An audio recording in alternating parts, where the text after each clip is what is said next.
research has been showing now for about 20 years that when women are in the point in the cycle when estrogen is high, that's associated with an increased preference for testosterone cues. And this, of course, begs the question, well, then what happens if a woman is on hormonal birth control and is never in the estrogen dominant phase of her cycle? Then what happens? And researchers have since asked that question. And what they tend to find is that women who are on hormonal birth control desire a somewhat less masculine male face and male voice. And there's been some research even showing that if women chose their partners when they're on hormonal birth control and then discontinue it, that this can lead to changes in how they perceive and how attracted they are to their partner.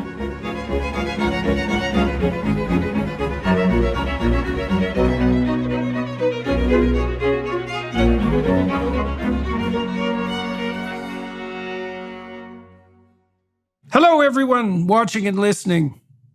Today, I'm speaking with researcher, professor, and author, Dr. Sarah Hill. We discuss her new landmark book, This Is Your Brain on Birth Control: The Surprising Science of Women, Hormones, and the Law of Unintended Consequences. We break down and analyze sex-based differences in regret, competition, and academic striving, the balance between life exposure and safeguarding when raising a child, the practice of mate choice copying among women, and why our hormones are a foundational part not just of our physical makeup, but of who we are most deeply and who we have the potential to become. So, Sarah, I thought for years that the 20th century would basically be remembered for three things: the hydrogen bomb, the transistor, the microchip, and the pill. And that the pill was perhaps the most revolutionary of the three, and that it was also equivalent to a speciation mutation, that's how profound it is. Now, the first chapter of your book, This Is Your Brain on Birth Control, is What is a Woman? And that's become a trope and a satirical a satirical cliche. And people laugh at the fact that it's even being posed, but I actually don't think it's that funny, because I think that with the advent of hypothetically 100% reliable birth control, the question of what is a woman actually becomes a real question. Because a woman who has voluntary control over her reproductive function is not the same creature as a woman who doesn't, and not even a little bit. And so then the question, so it's imagine this, and then we can talk through the book. If sex is no longer tied to reproduction, then in principle, women's sexual behavior can become equivalent to men's sexual behavior, because the risk is now the same. If women are acting like men sexually, then why aren't they men? Like, how are they different? And then if sex is no longer tied to reproduction tightly, and women are free from involuntary child rearing and bearing, then how are they different from men in the broader labor market and with regards to general productivity? And the answer is, we have absolutely no idea. And that's why the question comes up. So I'd like to know, why did you start the book with this question, what is a woman? The way you open something is obviously to some degree the way you frame it. So why did that phrase jump out at you? Well, for me, it was really important because my background is in evolutionary biology. And so I spent most of my career trying to understand behavior using the lens of Darwin's theory of evolution by selection. And one of the big, paramounts of that theory and something that's really a cornerstone to it is the differences between the sexes, right? And that you have biological males and biological females, and how do we define them? How do we define what is a male, what is a female? And what a male is it's the sex that has the smaller mobile gametes, that has less investment in offspring, and females have the metabolically expensive immobile gametes, and they have a relatively large minimum investment. And so one of the big ways and sort of the foundation of all reliably occurring sex differences in all sexually reproducing species are these small differences. And this doesn't seem like it would be that big of a deal. Like, wow, like your sex cells are smaller than my sex cells. Like, who cares? But that actually turns out to be completely foundational in terms of setting the stage for different minimum levels of investment in offspring, which then sets the stage for the evolution of sex differences. Okay. So let's dive into that a little bit, because people need to understand exactly what this means. So you relate sex differences when you're trying to define a woman to the difference in size between the sperm and the egg. And an egg is pretty small and it doesn't look like much of an investment, but a sperm is way smaller. Mm-hmm. But the thing that's so interesting about that is that you could say that difference is fractal in nature, is that it's echoed at every single biological level all the way up the chain to overt behavior, right? And so the definition of a woman, the definition of female, maybe even more broadly, female is the sex that invests more, is compelled to invest more in sex and reproduction. And reproduction wouldn't be just sex. This is another thing that the narrower evolutionary biologists get wrong. I think it's one of the flaws in Dawkins' thinking, for example, is that you can reduce reproduction to sex, but that's foolish because human beings have a high investment strategy in relationship to the propagation of their children. And so reproduction for human beings doesn't end with sex. For mosquitoes, it ends with sex. Right. For human beings, it just starts with sex. Right. And we have an 18-year investment. And at least the first 3 years of that falls, I would say, by necessity, more heavily on women, and really heavily on women.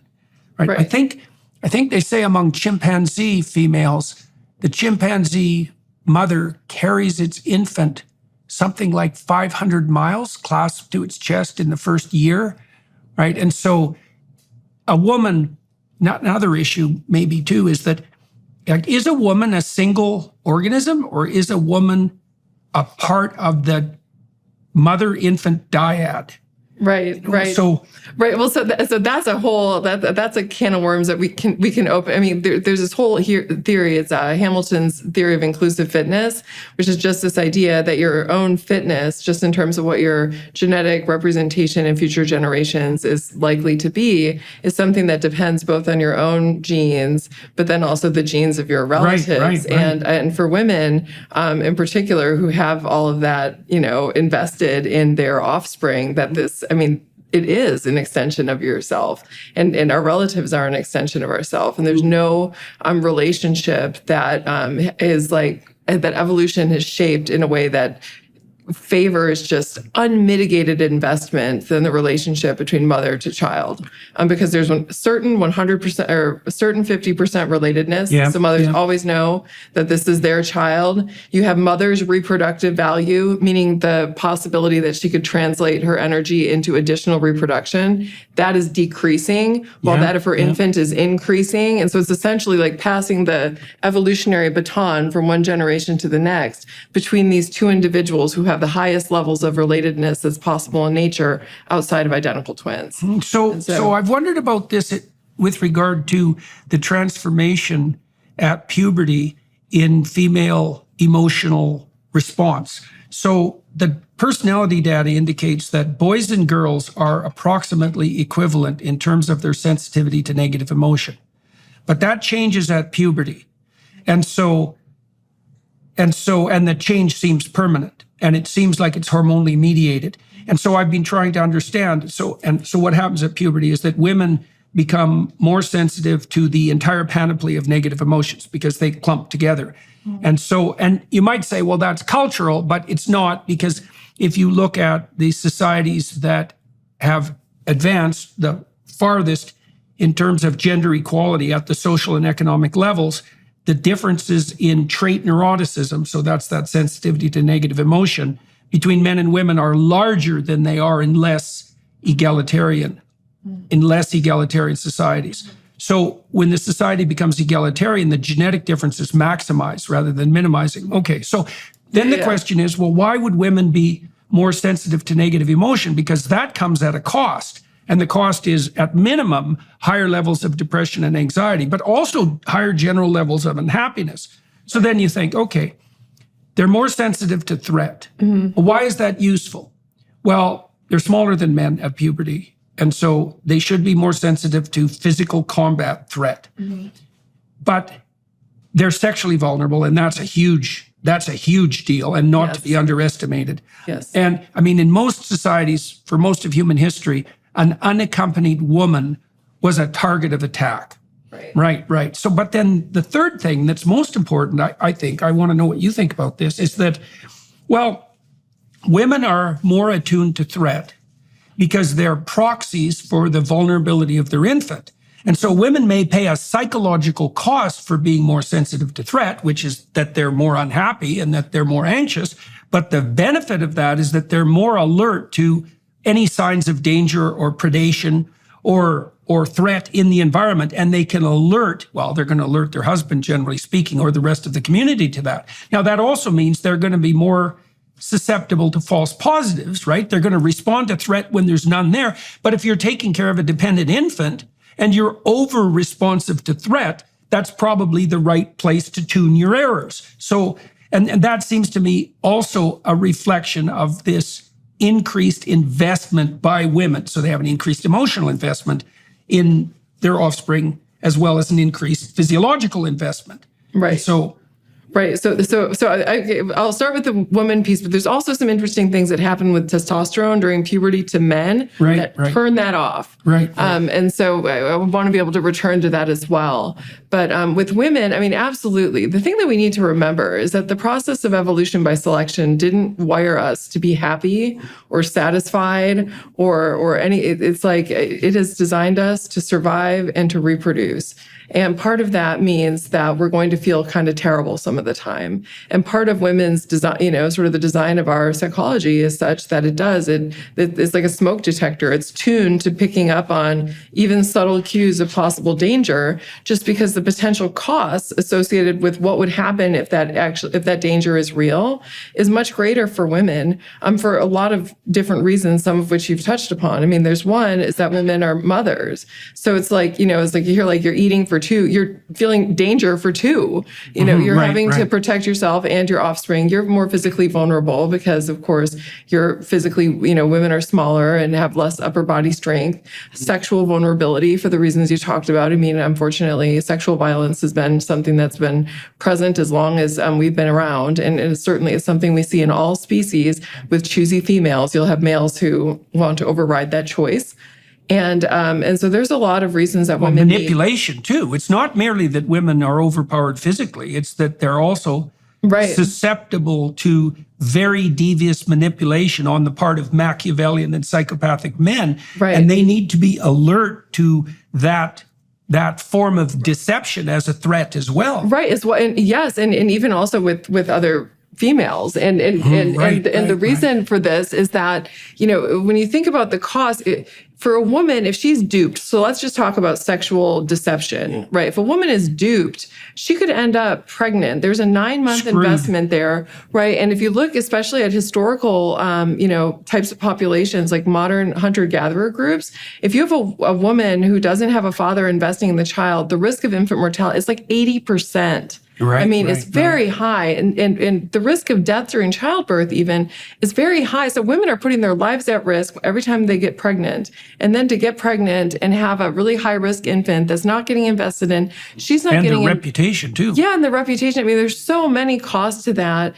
And the costs just aren't that, it's not symmetrical for men. The cost of those things aren't the same. And so our brains are wired to be differently sensitive to those kinds of cues because the consequences are so much more dire if you have a female body compared to if you have a male body, which is... Do you know it? Is there a literature on... Okay. Tell me if I've got this wrong. Okay. All right. So we talked about the different reproductive strategies, say, of mosquitoes and human beings. Mosquitoes have like a zero investment strategy. You have 1 million offspring. All of them die, but like one, but that's okay because that's replacement. Whereas human beings, it's unbelievably heavy investment. And then you look within human beings, women invest more than men. And then you could look within men and you could say there are men who invest less and men who invest more. Okay, so the men who invest less They're the short-term mater types. Now, I've been looking into the personality predictors of short-term mating strategies, and they're not that positive. So the personality theorists who've been investigating the so-called dark tetrad, which is a group of, you might say, undesirable descriptors, psychopathy, narcissism, Machiavellianism, which is manipulativeness, and sadism, because they had to add that to it. Those traits are much more pronounced among men and women, but particularly among men who adopt a short-term mating strategy. Right. And so now, one of the things I'm wondering about is that's related to that. So the men who adopt that short-term mating strategy, they love them and leave them, right? There's no, let's say, there's little post-coital regret. There's no guilt or shame associated with short-term mating opportunities. Do you know if there's a literature detailing the difference in response to short-term mating episodes between men and women? Are women more likely to evince regret in the aftermath of short-term mating episodes, one-night stands? Oh yeah, absolutely. There's a rich literature in sexual regret, and exactly as you would expect, when you look at what people regret sexually, women regret more these short-term mating opportunities that they, participated in. Men more often regret those that they didn't participate in. So men missed opportunities. Yes, missed opportunities. So men's sexual regret tends to sort of cluster around things that they wish they would have taken advantage of and they did not. Right. Whereas women's tends to cluster more on, I really wish I wouldn't have had sex with that idiot. Right. Yeah. Now, do you know, is there a personality literature that's looked at individual differences in post short-term sex regret? So like, are the women less likely to show regret, also more likely to have dark tetrad personality traits? Like, right, there's got to be predictors of regret, right? Now, you'd expect neuroticism would be one, right? Because that would just predict negative emotion in general. Right. I suspect agreeableness is another predictor, is that the women who are more agreeable, compassionate, polite, more inclined to caretake and bond. So I would suspect that it's the more feminine women who are more likely to show post-coital regret. I suspect the same thing would be true of men. I bet you the more feminine men are also more likely to manifest that pattern of regret. Yeah, that's really interesting. Yeah, so I think with women, a lot of it, so in the personality literature, and I'm aware of that, I'd only known that there was a dark triad. So it's expanded. Sadism. They had to add sadism. Yeah, that's real fun, eh? Yeah, no. Positive delight in the suffering of others. Yeah, wow. I wonder if he's got a brother. That's just a terrible quality. That's for sure. So I'm not terrible. I'm familiar with that, but when I think about things, I tend to think about, just because personality isn't really my area, it's more of the evolutionary area. I tend to think about my prediction would be, from an evolutionary perspective, would be that we would see women experiencing more sexual regret when the costs are higher, right? So what are the costs associated with having made that decision that you made, right? So whether it's reputational costs. So for example, a woman who has more to lose reputationally from having capitalized on that short-term mating strategy, I think that she would experience stronger sexual regret. I bet you could predict that by looking at the relative.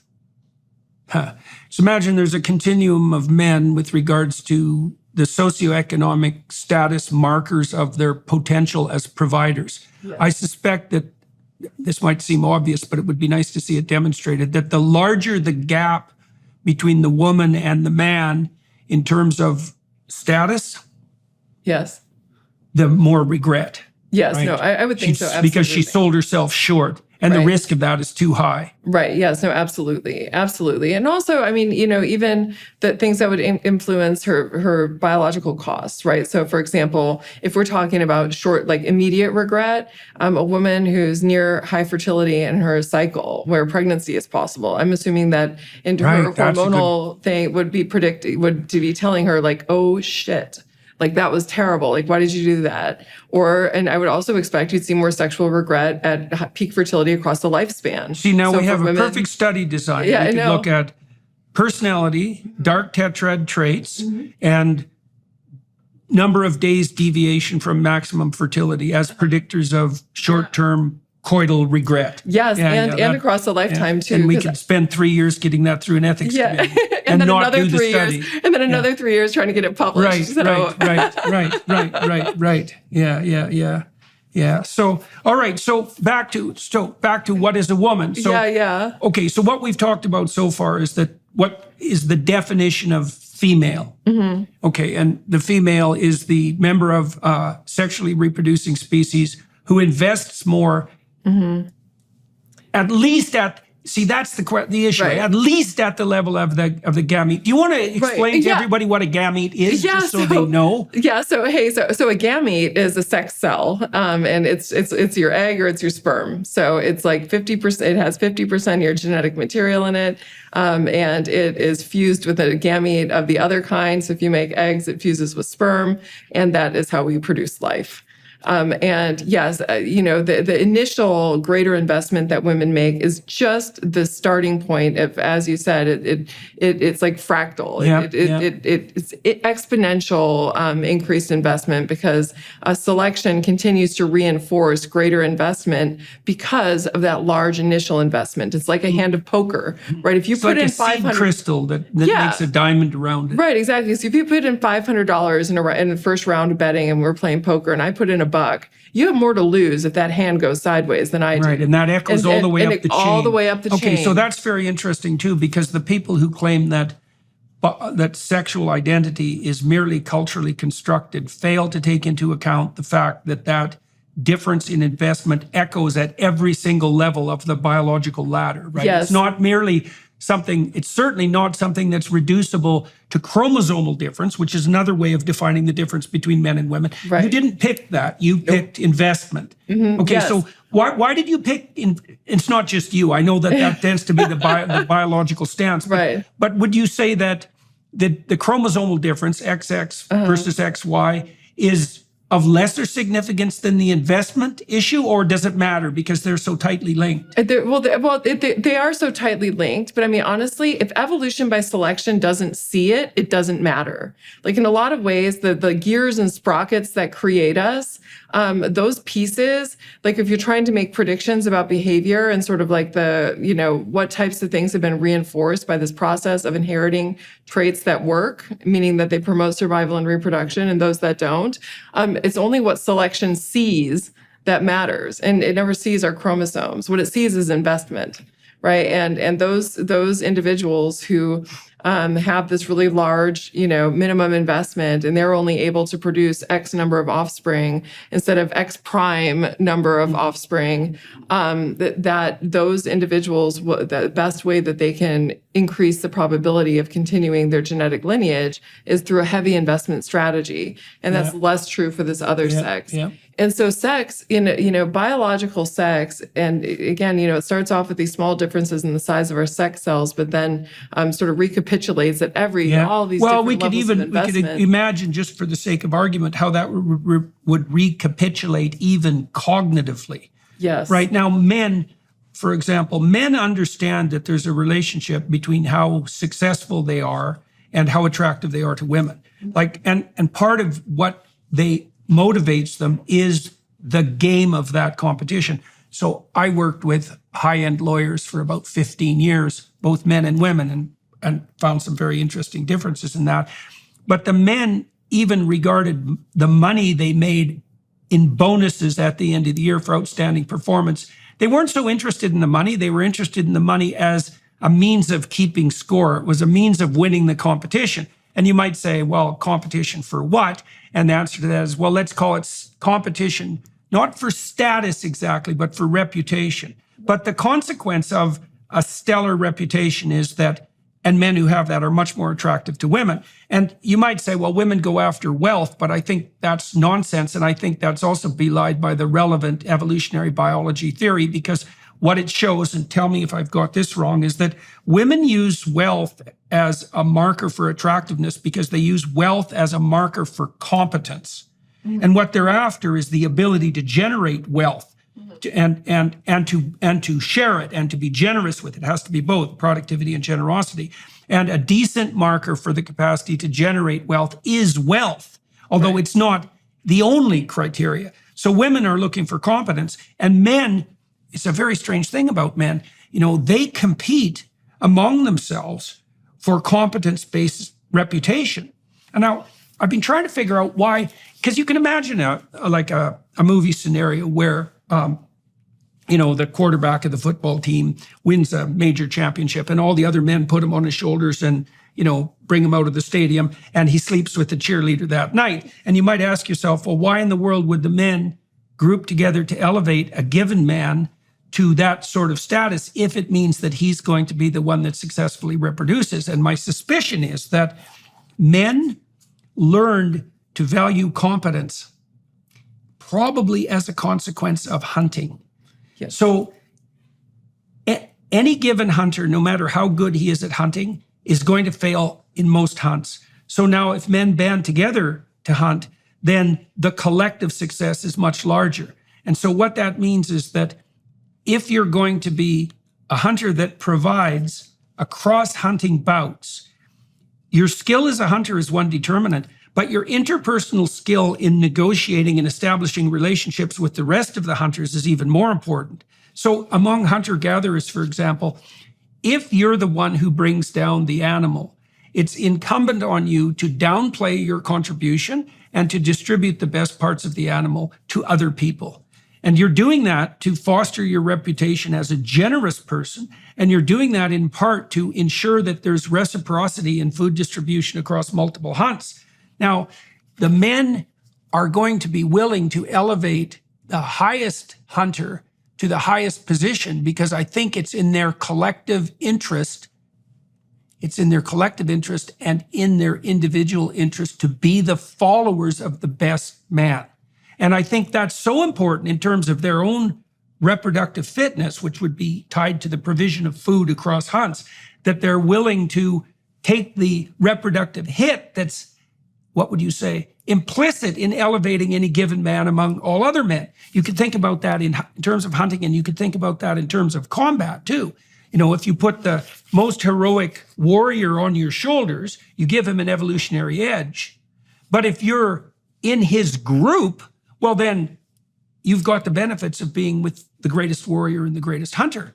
And so I don't know if the evolutionary biologists have been able to calculate out the relationship between establishing a reciprocal relationship with a great hunter or a great warrior versus the costs of men competing to elevate a given man to the highest possible position. It's a very weird thing that men do. No, I think you hit the nail on the head though. I mean, I think that the benefits of aligning yourself with somebody who's very powerful, think about it. If there's somebody, and let's say that he's, 1.0 and you're sort of 1.1. And so there's somebody who's a better performer than you. You could get your ass kicked if you keep trying to have to, fight with this guy. So there's a big cost to you to trying to overturn this person. And there's a lot of benefits of aligning with the person who's also really competent. Mm-hmm. And so that's especially true if it's a Pareto distribution in terms of competence, right? Because the really competent person might be like 100 times more competent. Well, right, exactly. And so it's I think that there's a lot of benefits that come, especially to men, because of the hunting context of aligning with another man in that context. And there's also this tendency in so this has been very well studied in non-human animals, but we see a very similar version of this in humans.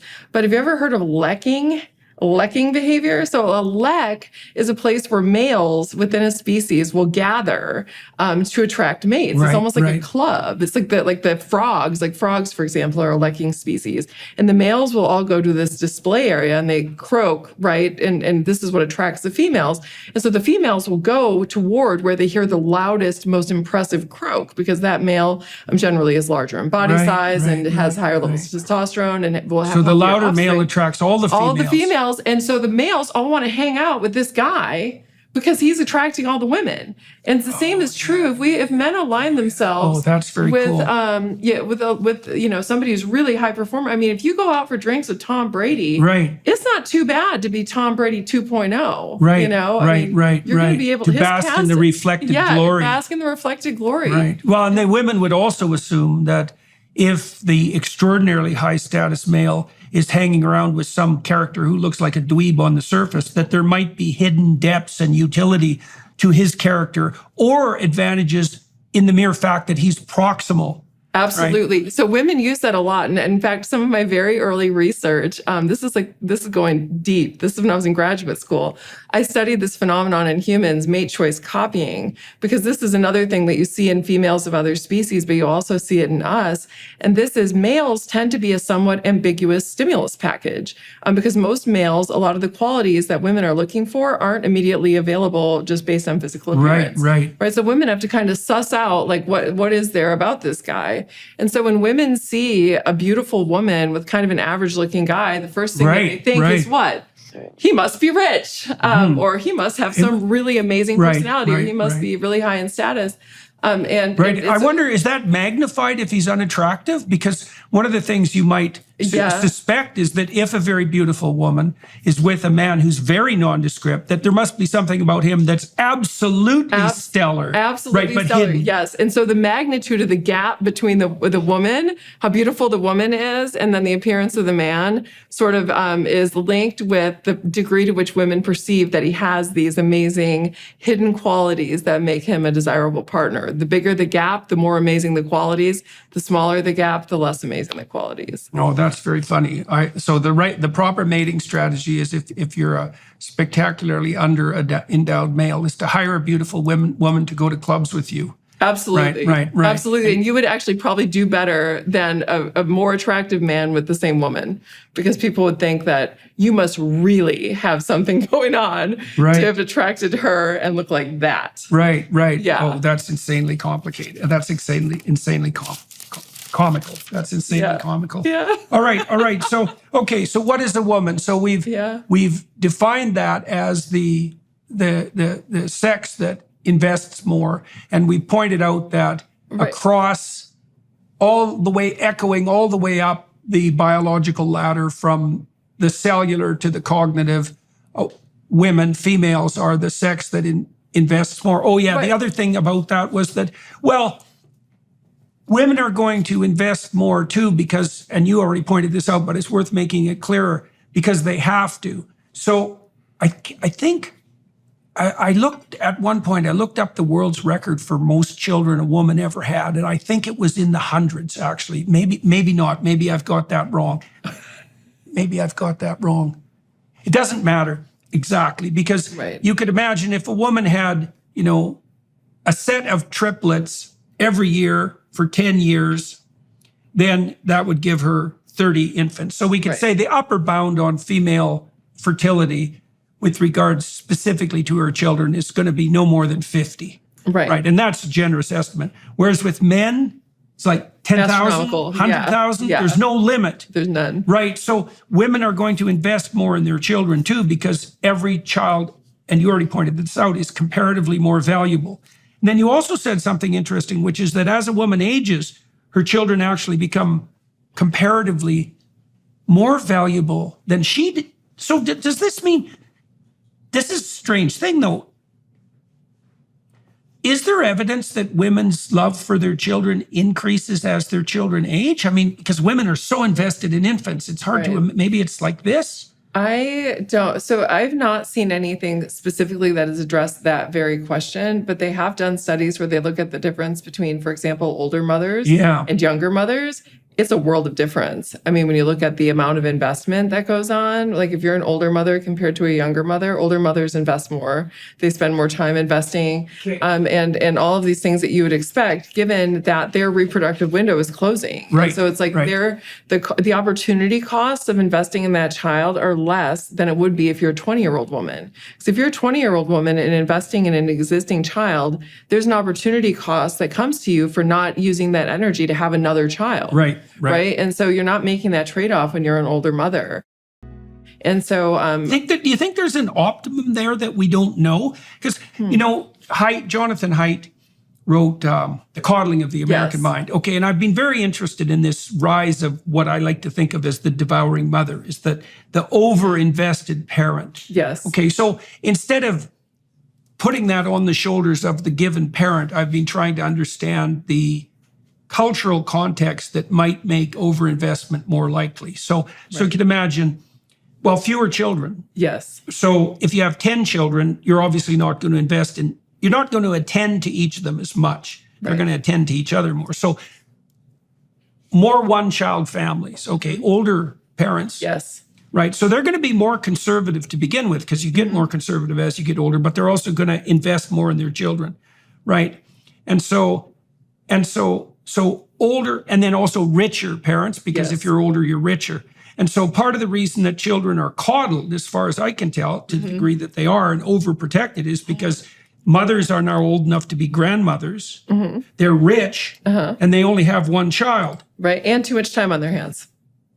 Too much time on their hands yes. also, because it's like historically women would have been out gathering food all the time. And now if you have women, and there's plenty of women who work and are still, overindulging in their children. But a lot of times when you see this, it tends to happen more frequently and more sort of exaggeratedly in homes where women aren't working outside. Yeah. So that, one of the things I've talked to my daughter and my daughter-in-law about when they're trying to figure out how to optimally care for their young children is how and I talk to a lot of my clients too, because they face the same problem, is how do you balance as a woman, how do you balance the need of your children, especially under the age of 3, for continuous, intense maternal presence with the pursuit of your own interests. And my sense is that there's an optimized balance there, because one of the things that children should see is that adults, including women, have good things to do with their adult time. And so that's a good thing to model. Absolutely. But then also, if you have your own pursuits as a woman, then you're not going to interfere too much in your child's life because you actually have a life. Yes. And one of the things I think that protects children against that proclivity of maybe excessively neurotic women to overinvest is that they have their own things to do that are important.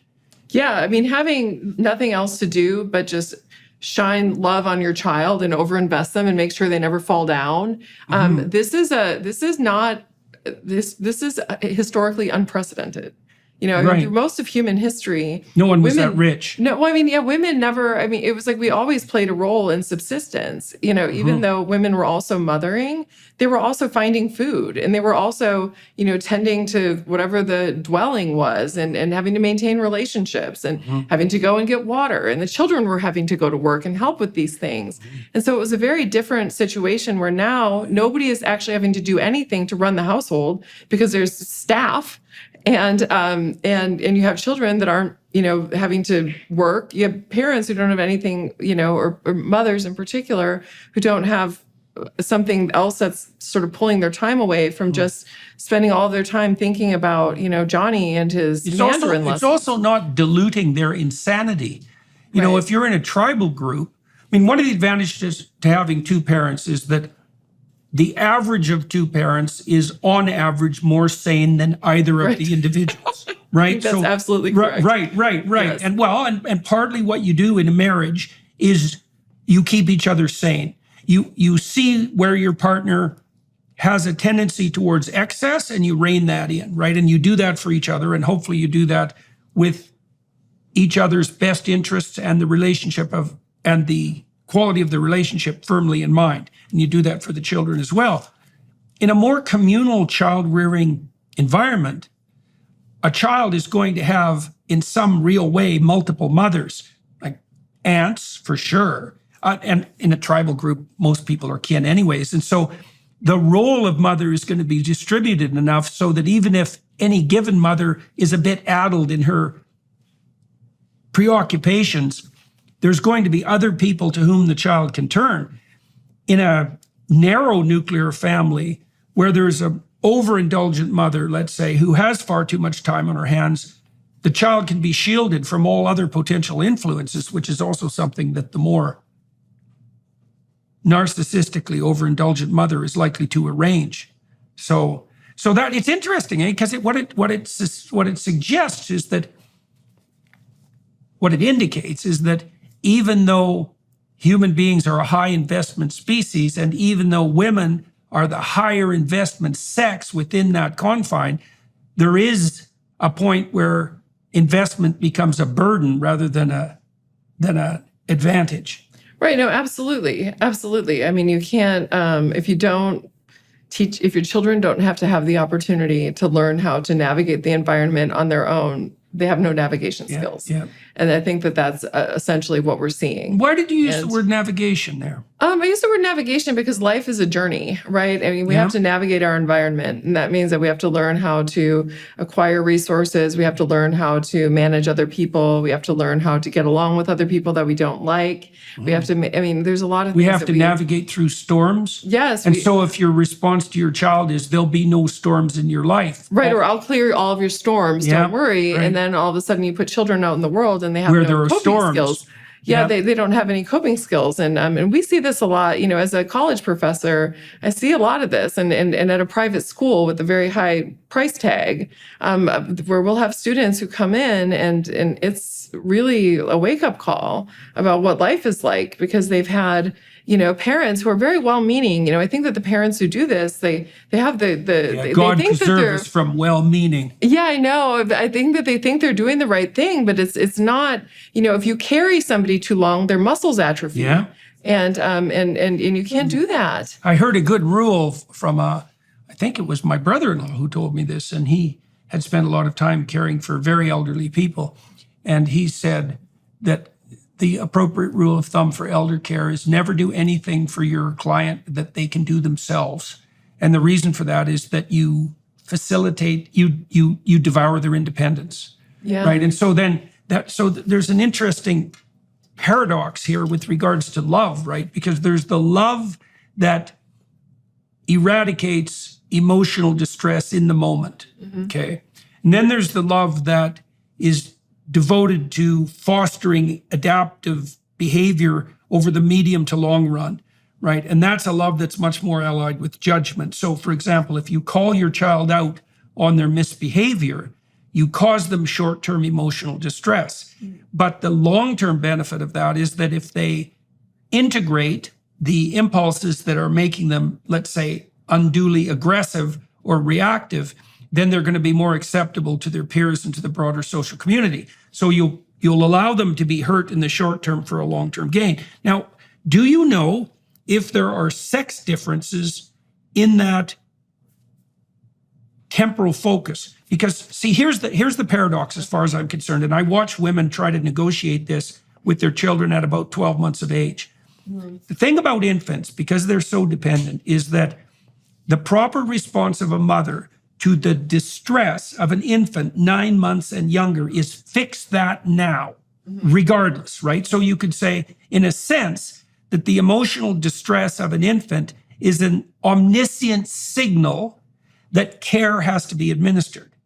But once the child starts to become somewhat autonomous, and that starts to occur when they can start to crawl, then the mother has to make a transition from immediate reaction to emotional distress to allowing the child to dwell in that emotional distress, or even sometimes causing it herself. And that's a very tricky transformation, because the woman has become so attuned to the infant and so bonded to that infant and so responsive to its signals of distress that to pull back from, I think most of the way women pulled back from that historically was they just had another child. I was just about to say that exact thing. I think that our interbirth ratios and like sort of lengthening the spacing between children has probably made that conflict, and we call it weaning conflict in the evolutionary sciences, has made that more difficult. Exacerbated it. Because one I think of the you didn't have a choice, you know. Well, also, if you have a 13-month-old and no other children around, the 13-month-old is an infant.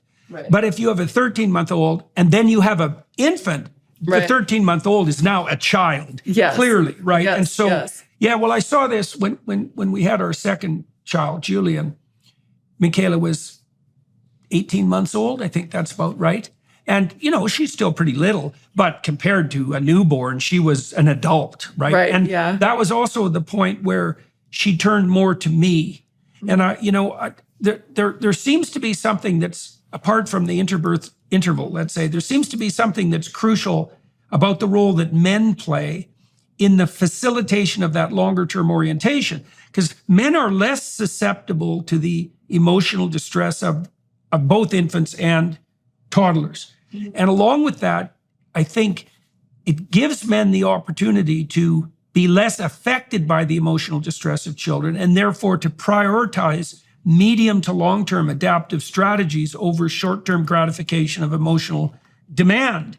And I think that's part of the cardinal role that men plays.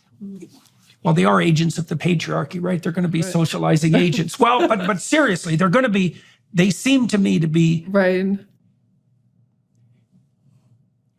The women are oriented very strongly towards the primary care of infantile emotional distress, but that's not a good long-term strategy. Okay, so I have a vicious question to ask. Okay, all right. All right, we talked a little bit before we started this podcast about the corruption of the universities. Yes. Okay, now you write in your book a fair bit about what's been the interpersonal and social consequences of women moving en masse into the workforce. So I have a proposition for you. All right, let's hear this. The default moral ethos of women does not scale. It doesn't scale beyond the family. So now I'm perfectly willing to debate this because I'm horrified by the fact that it might be true. I've watched the universities transform themselves into holding pens for infants. Yeah, no, that's a fact. Okay. And I've watched them transform themselves into holding pens for infants as they've become dominated by women who don't have children. So let me say this, because Okay. I was actually just having a very similar conversation with a colleague of mine. And actually, here's what I've noticed. And so now here's the part where I'm going to say something that's a little bit awful. Okay. Steel yourself. I'm like, well, no, I'm just thinking like, oh, Lord, I'm going to get myself in trouble with this. Okay. If you are, That's how you know it's probably true. yeah, I know. So what I am seeing at universities is that there is a real bifurcation in the performers and the not performers. And the people who are the performers are the women, and the people who aren't the performers are men. And I'm going to tell you why. If you are a man who wants all the things that men want, status and power, and you're achievement oriented and you're bright and you're a go-getter, are you going to go into a job where you go to Oxford and make $60,000 a year? No, definitely not. No, you're not. What types of men do you think are attracted to university jobs? You mean now? I mean, ever. You're making $60,000 a year. Yeah, but I think it's changed. And so women who go into university jobs are generally women, and this isn't en masse true, but it's in my experience more true than it's not, are people who are very competent, driven, motivated, but also want flexibility because they have children. I work 60 to 70 hours a week, but I get to pick the 60 and 70 hours a week I work. Right. I love my job. I have 2 kids. I spend a lot of time doing things with them, and I like the flexibility. And most of the really competent academics that I know who are just kicking ass and doing a really, good job in terms of like discovery are women. Okay. So I think the university is like falling apart because there's a lot of people who are mediocre, and they're generally old men. Who are trying to maintain the system that rewards mediocrity. And then you have performers coming in, and there's a lot of fission that's being created. Okay. So there's two elements at play there. There's an element of sex and there's an element of performance. Mm-hmm. Okay, so let's take this apart a bit and see if we can get to the bottom of it. Well, first of all, you can't pathologize the behavior of one sex without pathologizing the behavior of both. Right. Okay, so we'll use that as an axiom. Yes. And then you asked me what sort of men were attracted to university jobs. When I started my career, the answer to that was men, in the universities that were really working. I think my supervisor was a good example of that. He was a football player. He's a tough guy. He was extremely, extremely curious. Yeah. Right. So he went into a university position because he wanted to do research. And I was fortunate, when I did my graduate training at McGill, I was surrounded mostly by professors who actually were oriented towards discovering the truth in the course of their research. But I saw that over time deteriorate in favor of careerists. Yes. And I would put most university administrators in the bin of careerists. Yes. And careerists are interested in the secondary benefits of their career. Maybe that's security and maybe it's status, and not interested in the pursuit. The only people I saw who pursued a university career who had justification for it, who were men, Their justification was, I'm so interested in pursuing, let's say, scientific truth and the expansion of knowledge that I can find my status, my interest there. And if I have enough money to allow that to occur, that will be fine. And I thought that was a perfectly reasonable game. Now, you brought up a couple of things there. Now, And let me say that there's a lot of people who go into science for I went into science because I love research and I love discovery and I'm creative, and it's a perfect venue for a creative person to just think about things and then go test them. It's like so fun. And I don't think that what I was saying is characterizing all people in all the motivational states. I'm just saying on the whole, it seems like that, like when we look at who are these careerists that go into this field, and essentially because it's low risk and you have this stability. When you have men who are making that choice, it's a very different phenotype than a woman making that so choice. maybe we have a feedback loop. So imagine this. Imagine that as the universities become comparatively lower paying and more maternal in their orientation towards the students, they attract a larger and larger proportion of relatively dependent men who aren't adventurous enough to make it outside of that sheltered environment. And what that does in turn, because the men act out that pattern of dependency, is it reinforces the idea that the inappropriately maternally oriented women have, what would you say, insufficient charges that they need to take care of. Like things really do tend to spiral out of control when a positive feedback loop emerges. Right. So if you want to become alcoholic, the best way to do that is start to drink to cure your hangover. Right. Because it works. Right. But it produces a worse hangover. Right. And if you want to develop agoraphobia, have a panic attack and then avoid. Right. So most forms of serious psychopathology, if you want to become depressed, get sad and then isolate.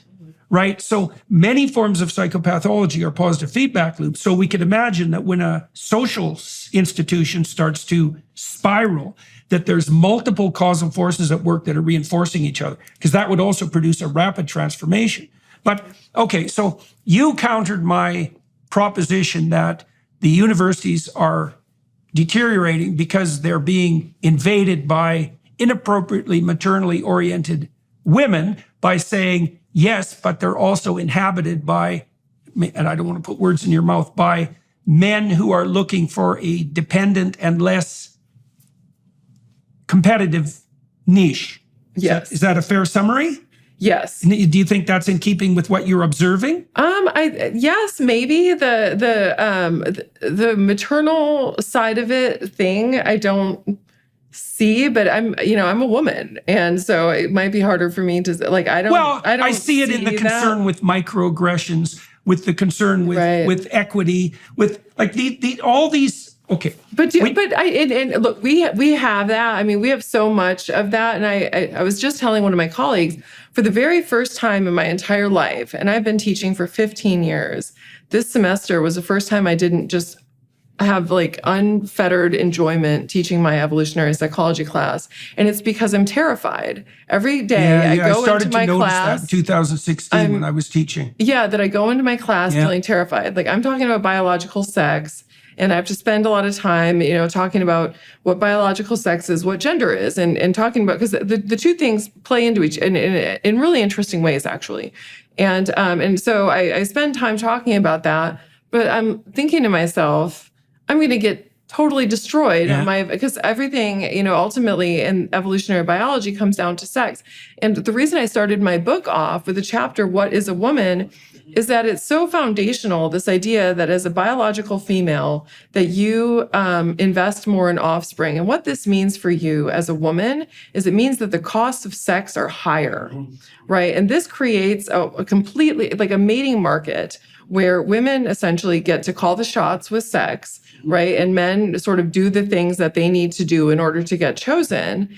But then what happens when there's no consequences for women's sexual behavior. I mean, because the fact that women have consequential sexual behavior has set the stage for things like women being choosier about sex, men being more competitive, to be able to get access to the things that women want in partners. And when all of a sudden we make sex non-costly for women, which has been a huge achievement for women, but it has these huge consequences on everything, because so much of who we are and our social behaviors and the types of things that motivate us are sort of built around this system of sex being costly for women. Finally, the perfect gift for somebody who has everything, a gift that will reach eternity. What could be better? Preborn gives this gift 200 times every day as they rescue babies whose lives are in peril. These babies' lives are precious and beautiful. Their heart begins to form at conception, and at just 3 weeks is already beating. At 5 weeks, a baby's heartbeat can be heard on ultrasound. By 6 weeks, eyes are forming. By 10 weeks, a baby can suck his or her thumb. Preborn needs our help to save these precious souls. For just $28, you can sponsor an ultrasound and introduce a mother to her baby, which doubles that baby's chance at life. And right now, through a matching grant, your gift saves twice as many babies. Please give the gift of life. Have your donation matched today by dialing pound 250 and saying the keyword baby. That's pound 250 keyword baby. Or donate securely at preborn.com/Jordan. That's preborn.com/Jordan. Do you think obviously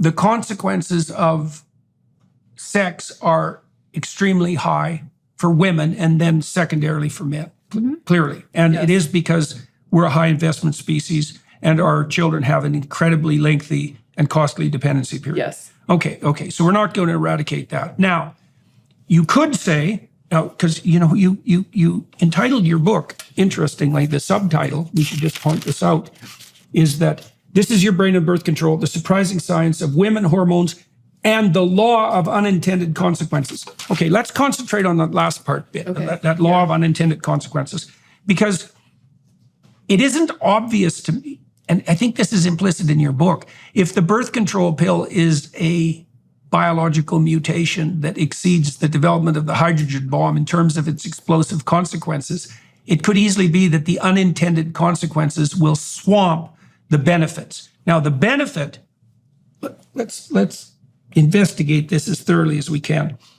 The benefit is that women are no longer prey to the terrifying consequences of sexual interaction. Right. Okay. But also more, and that sounds small, right? Now, and in some ways it doesn't sound small, because the idea of, women not being prey to, sexual behavior is obviously a big problem, and that's great that women don't have to worry about that. But more than anything, in my view, the thing that's been most important and sort of groundbreaking about the birth control pill and having reliable contraception is that it's allowed women to plan. Well, okay. So let me ask you about that, because I'm not so sure about that. Okay. So, it's not something I want to toss away, because obviously the problem of birth control is a walloping problem. Yes. Okay. So we're not going to underestimate the complexity of that problem. It's the complexity of reproduction. And so here's a statistic. Okay. Now, half of all 30-year-old women in the West are without children. Mm-hmm. Okay. Half of them will never have a child. Mm-hmm. So that's 25% of women. Mm-hmm. 90% of them will regret it. Mm-hmm. So now we have a situation now. Imagine this propagating across the decades. We have a situation now where 1 in 5 women will be involuntarily childless. Right. And that means from 30 onward, for 60 years alone. Right. Right. Okay. Now, that's a walloping cost for 20% of women. And they're just the women who have it the worst. Now we could set that against the fact that women are much more educated and they're much more autonomous, and the whole human race has now access to the intellectual capacity of women in a way that just wasn't possible, say, before the 1960s. We know that women's educational attainment is the best predictor of their children's educational attainment after you factor in IQ. We know that the countries that prioritize women's rights are the countries that are most likely to develop economically. So there seems to be a huge benefit in the general emancipation of women, but the costs are overwhelming, and it looks to me like they're mounting, you know, because you also see, I think it's now 30% of Japanese people under the age of 30 are virginal.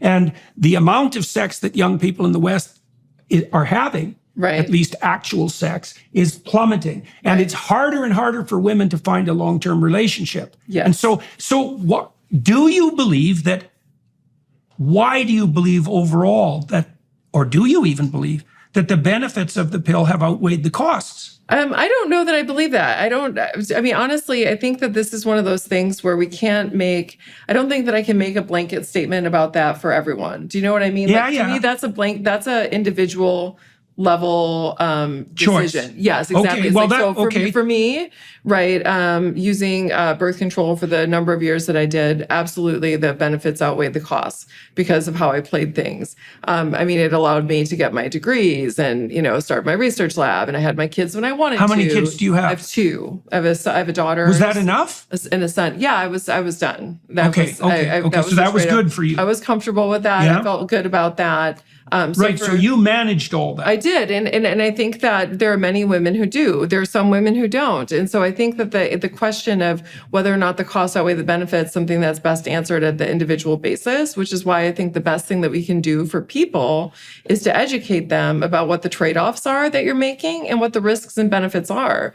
Because like you said, I mean, I think that there is women are taught almost nothing about their fertility, like nothing. Well, they're taught lies. Well, yeah. I mean, I have women coming into my class talking about how so-and-so had a baby at 40. I'm saying, no, like, here's the fertility curve. Describe the fertility. The fertility curve peaks at 25. And then it begins to decline. So women are at their most fertile at 25 years of age, and then it begins to decline. It declines very precipitously after 35. And the probability of getting pregnant from a general act of sex is much, much lower than it is when you're in your 20s.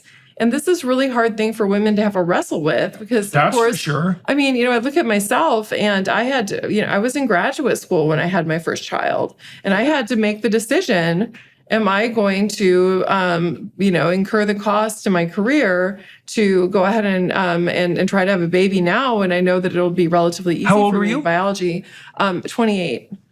Right. So you were already, by historical standards, old. Yeah. Definitely. But I wanted to go ahead and get. Why did you take the risk? I took the risk because I study women's fertility. Okay, so you knew. And it's like, so I know exactly what's going to happen if I wait. And that wasn't a chance that I wanted to take. And I think that if we do things like educate women on what the costs are that they're, sort of facing if they choose to restrict their fertility for all of these years, like what is the outcome of that? So first of all, they should at least know what the facts are. Yeah, I don't think that we're educating women about these things. There's no one who's lied to more than 19-year-old women.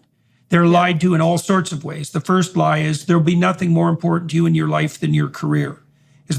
I think that's a lie because I know almost no one for whom that is true, whether they're male or female. Right. Like I think on average, for men, career is more important than it is on average for women. But having said that, men who have a successful family and a successful career are much more likely to value their family over their career. So, and I think that's even more true for women. And part of the reason I think that, you can tell me what you think about this. These lawyers I worked with as part of my clinical practice. So I worked with partners of law firms in big law firms in Toronto. And so we have Bay Street in Toronto, which is kind of the equivalent of Wall Street on a Canadian scale. Okay. And there are large law firms there that are internationally competitive, especially in the world of finance, because Canada bats above its weight on the financial side, partly because of our banks. So I worked with these. So the deal we put forward to the law firms, this little company I was working with, was you send us your best people, and we will endeavor to make them even more productive than they are. Now, in any law firm, there's a small proportion of lawyers who are hyper competent at law, but also hyper competent at generating business. Yes. And they're unbelievably valuable because they feed all the lawyers in the law firm who can do law but can't generate business. Right. Now, some of them are men and some of them are women, and the law firms are hyper motivated to keep those women, and they can't. All the women quit. Right. You bet, between 28 and 32. So what happens is they're hyper conscientious and brilliant. They're usually attractive as well. And so they do extremely well in high school. They do extremely well in college and university. They do extremely well in law school. Like they're on a track, high achieving track. They climb all the way up this track until they're senior partners and they're working like 70 hours a week. And often by this time, but not always, they're married and usually to someone who has a high income. And they look around having hit the pinnacle and they're 30 and they think, why the hell am I working 70 hours a week? Now, the male answer to that is to win the contest. And we know that winning the contest makes men sexually attractive. But that isn't the case at all for women. And so what the women do invariably is bail out and take a job that gives them more flexibility and shorter hours. And partly it's because they want to have a family. Well, no, absolutely. I mean, this is something that's, and people don't talk about it very frequently, but I mean, you hit the nail on the head. That's exactly what happens. I mean, women generally want to have more work-life balance than men do. And it's just because the reward structure is very different for male and female brain of winning the contest, as you say. And for men, there's a real reward that comes from that. And historically, evolutionarily, there isn't anything more important than winning the there's contest. not. And for women, it's about when, it's like we like to win the competition, but we also value investing in our family and in our relationships and that sort of thing to a greater extent than men. And most women that I know, even women who are really high achievers and have, high performing jobs, also value their family time. And a lot of them aren't willing to make those costs. I know more people that are women who've foregone, really big promotions and opportunities to sit on this board or that board, and saying no to it, even though it's an amazing opportunity, just because they don't want to compromise their time with their children and their families. And this is it's a real thing for women. Okay, it's a real thing for women. Okay, so let me ask you a question about that too. Tell me what you think about this. So my observation of people who practice as scientists is that 1 in 100 is an actual scientist. Right, I agree with that. Okay. So then if 1 in 100 is an actual scientist and all the scientific progress depends on that 1 in 100, which is also what you'd conclude if you looked at both publication rates and impact of publications, same Pareto distribution problem. And men are more likely to hyper-focus on their careers. What happens if we take the men out of those positions and we substitute in women? Because are we going to attenuate the productivity of the highest performers at the highest level of performance? Well, so I don't think that, I think that when you look at the distributions of let's just say like super geniuses. So let's assume that scientists are super geniuses, okay? And when we look at things like IQ and we look at the distribution of IQ between men and women, we know that women have a more clustered around the mean type of a distribution. There's less variability. And for men, there's more variability, which means that with men's IQ distribution, you have fatter tails, meaning you have more men. No wonder you're terrified about getting into trouble. That's pretty much what killed Larry Summers. Well, I know. And I talk about this in my class. And this is something that nobody has problems with the fact that, if you go to an institution for people who are profoundly cognitively, challenged, that the sex ratio there is like 2 to 1 male, 3 to 1 male. And we know that more males have profound cognitive disabilities relative to women. But on the side of super geniuses, it's the same thing. And we see more male super geniuses than we do female super geniuses. But I think with that, sometimes where things get, everybody gets upset about that, which I don't think is necessary, is that it's not saying that there's not female super geniuses, and it doesn't make predictions about any individual one case, because patterns aren't good at making predictions about what happens with you or with you or with you. And so we know that's true. There's a gazillion publications that have been published to that effect. Whether we want it to be true or not, it is. And what this means is that when you get to the upper echelons of any type of a career that requires a lot of G or a lot of intellectual power, you do tend to see that there is a little bit of a sex ratio with men to women. This being said, there's a lot of like really valuable jobs that don't require as much G that play to some of women's intellectual strengths. So for example, things like science and medicine are becoming more female, and it's because those are things that women are really good at. Yeah. So at those very high levels of achievement, you're going to require the intersection of rare traits. So imagine in engineering. Okay, so first of all, you have to be more interested in things than people. Yes. Okay, so that's going to skew it male right away. Yeah. Then you have to be super bright. Yes. Okay, now at the highest echelons, there's also going to be a bit of a male skew there. Right. And then you might also hypothesize that you also have to be either hyper dedicated, so that would be conscientious, or hyper competitive, or both. Right. And for the I mean, we could be in a perverse situation where, well, let's play out the extreme case. On average, women will make better scientists than men, but the best scientists will be men. We could be in a situation where we'd have to balance those probabilities. So I wouldn't say the best scientists are men, because to me that's like making predictions about individual cases based on a pattern. So I will say on average, right, we should expect to see that in the pool of best scientists that is a male biased sex ratio. I would agree with that statement. Okay, so let's clarify that a little bit. Because the absolute best scientist could actually be a woman, and that wouldn't violate the patterns of. And I'm not saying that. Yeah. Okay. So you said it more precisely. But yes, no. But I think that matters when you're talking about something like this. I think it does matter. It matters a lot. Yeah, exactly. And so, I think that so precision's important. Yeah. Now, okay. So let's move on to another issue. We talked about what is a woman, and that took a long time, and you wouldn't think so, because you would think that would be obvious, and it is, because people can perceive the difference between male and female at a second. You are your hormones, and you in the time of fertility. Those are the two of the first three chapters. So what do you mean you are your hormones? What I mean is a lot of times, especially culturally in the US, and I don't know whether or not this is true elsewhere, I just know my experiences here, we have a tendency to talk about our hormones like there's something external to us. Like there's us, our sort of hormone-free, rational self, and then there's us under the control of hormones. And that's just simply not the way that it works. Our hormones are part of the signaling machinery that our brain uses to create the experience of being the person we are, right? So they're like neurotransmitters or anything else. When we consider the fact that there's a bunch of gears and sprockets that all work together to make us the sort of person that we are, with our restaurant preferences and personalities and, likes and dislikes, our hormones play a role in that. That's like part of the machinery. It's right. So that shouldn't be segregated off as exactly. As this thing that happens to us. And so I think that this is something that on the one hand is really obvious, because it's like, I don't think if you tell that to somebody, they would say, well, yeah, of course it is. But then what happens when we change people's hormones? Yeah, right. Well, testosterone is another great test case where, here we have a testosterone clinic on every corner these days.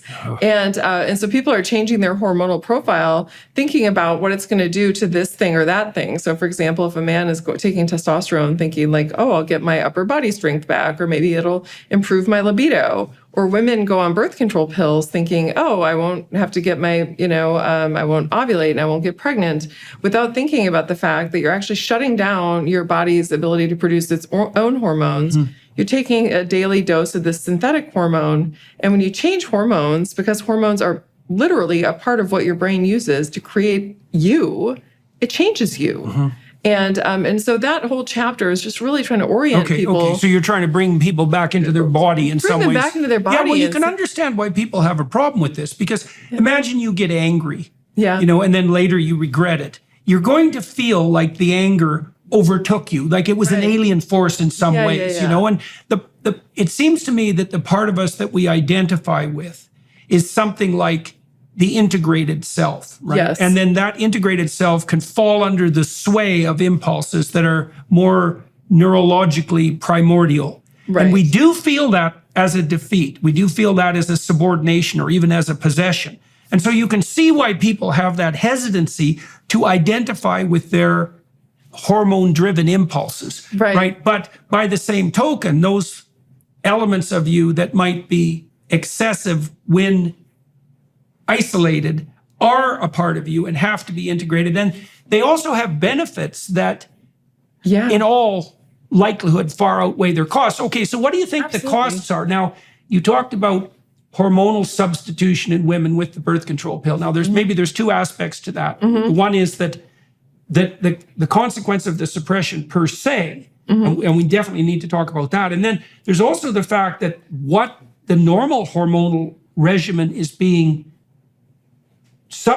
what the substitution for that isn't the same hormonal profile, right? Because it's not the same chemical. Okay, so let's start with the consequences of the hormonal transformation. What has that done to women, and what does it do to the relationship between men and women? Yeah, no, really great questions. I mean, our hormones, we have them for a reason. Like evolution by selection doesn't select for costly traits, and hormones are expensive. You know, they're metabolically expensive. They make our brain reorganize themselves every month. None of that stuff would go on if it wasn't doing something to promote survival or reproduction. And so by eliminating that, by decreasing or, sort of minimizing women's exposure to cyclicity in their hormonal profiles, you're essentially changing a lot of the things that are fundamental to being a woman. So just to give some examples of this, for a naturally cycling woman, which is what we'll call a woman who's not on the pill, right? Because she's naturally cycling between her two hormones. Hormones go through two different states across the state of a cycle. It starts off with hormone levels are really low when a woman gets her period, which is the first day of her cycle. And then estrogen levels begin to increase as her egg follicles are being stimulated. And as they're beginning to mature, that releases high levels of estrogen. And when estrogen increases, because it's nearing the time when women are able to conceive in the cycle, it causes a lot of biological, physiological, and psychological changes that make women primed for sex. So it makes women smell better to men. It makes women look more attractive to men because their skin becomes more vascularized, their cheeks become rosier. They just look more, they just look sexier. They smell sexier. They move sexier. Their voices are sexier. There's all of this research that's been showing that when estrogen levels are rising in the cycle, that it's associated with... Strippers get more tips. Strippers get more tips. Yeah, they earn more tip money. I mean, it's a real phenomenon. And this, this happens right as women are. So why not flatten that? Why isn't that just annoying for women? And so they can replace that with a more regulated emotional life and one that's less unpredictable. Right. But that's like equating normal and predictable with the male pattern. Yeah, right. And, it's very much that's like not, that. And that's not true. It's like that's normal for males and predictable for males, but that's not true for women. That's not predictable for women. We're different entities. And I think that we've been in this cultural paradigm that equates normal with male for so long that we're even afraid to ask the question of, what if both of our hormonal states matter? Like, what if there's two halves to a woman's whole? Don't you think it's okay? It seems to me that and maybe this is unfair, but it seems to me remarkably perverse that at least some of this can be laid at the feet of the feminists. Well, let's look at a couple of the strange things that we have as a consequence of the feminist world. We have the insistence that career is going to be the most important part of a woman's life. Now, the leftist feminists, and they're generally leftist, are anti-corporate, but they're pro-career. Okay, so that's very weird. To have a career is to be embedded in what the feminists object to as the patriarchy. Right. To subordinate your cyclicity to the hormonal rhythms of a man, you can't imagine something that would be more like subordination to the demands of the oppressive patriarchy, right? That kind of like sums it up. You're going to suppress the biological manifestations of femininity in favor of a persona that makes you optimally functional in the corporate patriarchy. Right. No, so all of that, there's so many contradictions at the heart of that, right? Because another one is we need to hire women in equal numbers as men because of the diversity that they bring to the workforce, but women are just like men. Right. And what we do everything we can to suppress their hormonal variation that would in fact make them different. And you're right. I mean, a lot of the people who who really get nervous about talking about cyclicity and talking about hormonal changes are sort of the old guard feminists, where they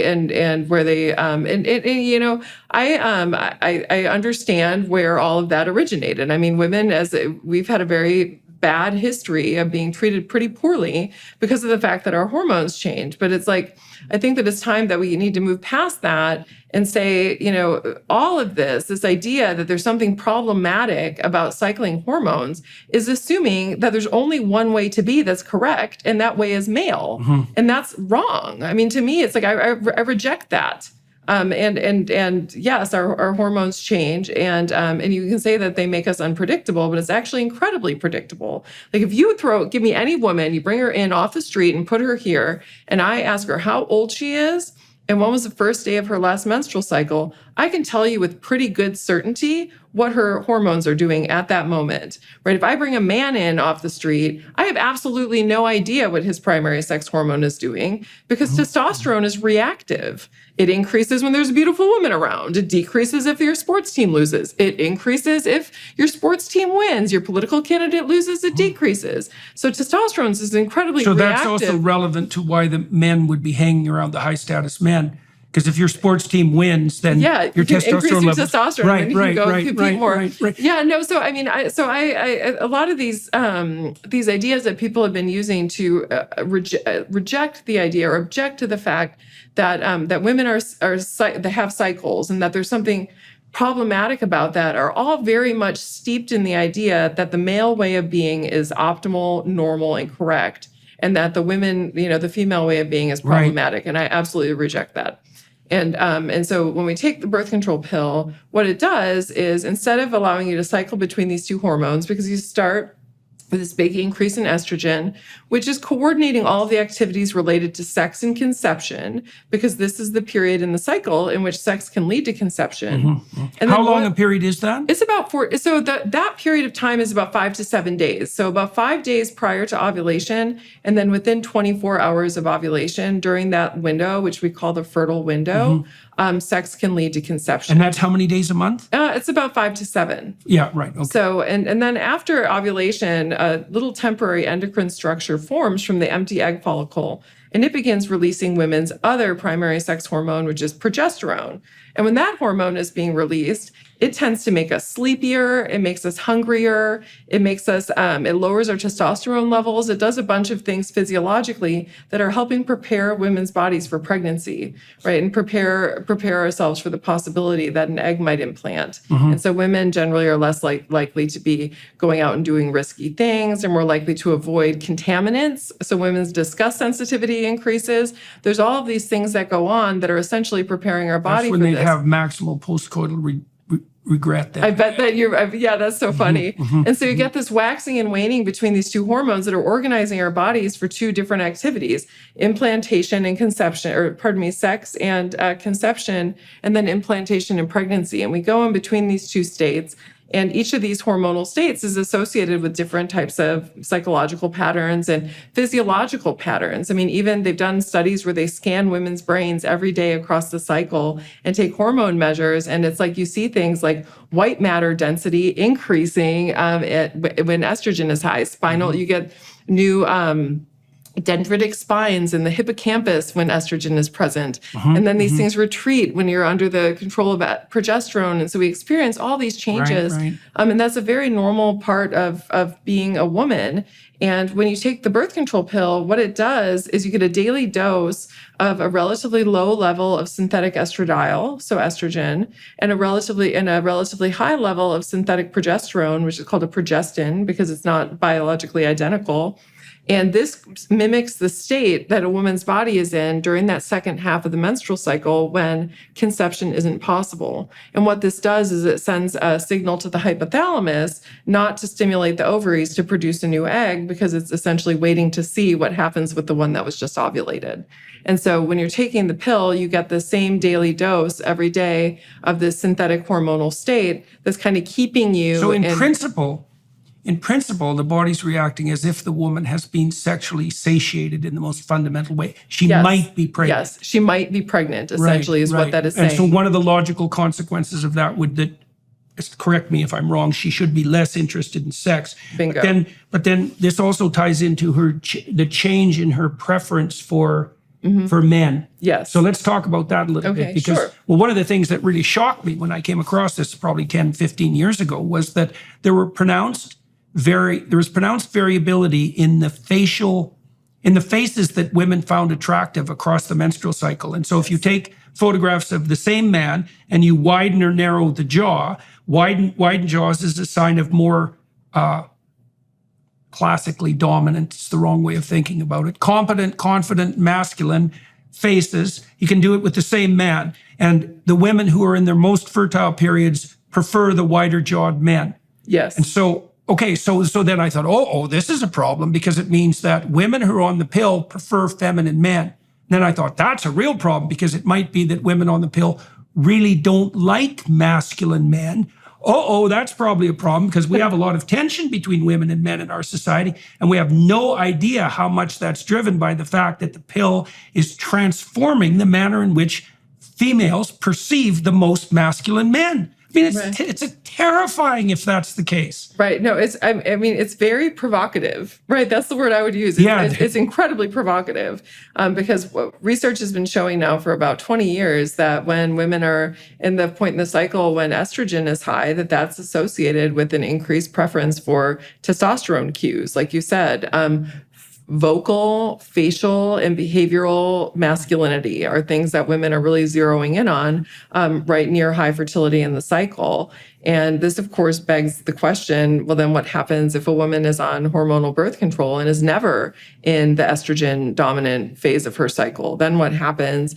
And researchers have since asked that question. And what they tend to find is that women who are on hormonal birth control desire a somewhat less masculine male face and male voice. And there's been some research even showing that if women chose their partners when they're on hormonal birth control and then discontinue it, that this can lead to changes in how they perceive and how attracted they are to their partner. Yeah, I read that, tell me if this is right, that if they picked an attractive partner, when they're off the pill, they find them even more attractive. But if they picked a less desirable partner, when they're off the pill, they find them even less desirable. Bingo. So it seems to, so that's Bingo. right. It magnifies the consequence of their choices. Yeah, it's like all of a sudden the blinders were off. And so now they can, if they chose somebody who that they found attractive, and because they weren't really paying that much attention to that or weren't prioritizing that when they were on the pill, all of a sudden the blinders are off. They see it, they love it, they're attracted to it, their relationship satisfaction goes up, their sexual desire in their relationship goes up.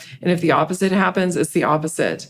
And we just so do women on the pill pick friends as mates? Interesting. I've never seen a study looking at that, but I mean, it wouldn't be a far stretch to make that prediction, just because it does seem like women who are choosing their partners on the pill, if there's a pattern that's found, the pattern is that women are generally zeroing in on qualities that have less to do with sexiness and sexual desire and masculinity, and more zeroing in on things like safety and is this nurturance, companionship. Yeah, exactly. And so you can see that women have a very, very difficult choice to make, right? Because they want to pick a guy who can win a competition with other guys. Mm-hmm. They want to pick a guy who can keep the psychopaths at bay. Mm-hmm. They want to pick a guy who's productive, but they also need to pick someone who's generous and capable of forming responsible relationships. Well, talk about a play of opposites. And you could imagine that any shift in hormonal balance is going to skew that in one direction or another. Right. Yeah. So, I mean, for partner choice, I always tell my women in my class and also the men,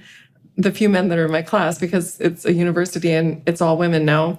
But what I tell them is it's all about making trade-offs, right? And sort of which side of the, table you're stacking your coins. Are you stacking your coins more on the sort of sexiness, keeping the psychopaths at bay, kind of masculinity types of qualities? Or are you stacking your chips all the way over here of good caregiver, provider, going to help, with the children? Are you putting them more toward the middle? Everybody makes a trade-off. And essentially what our hormones do is they kind of nudge where we put our stack. And what we can see when this happens en masse is you can see en masse changes in partner preferences potentially, which is, as noted, pretty provocative. Well, we have no idea what the political consequences of that are. Right. Because you could also imagine, this is like the worst case scenario.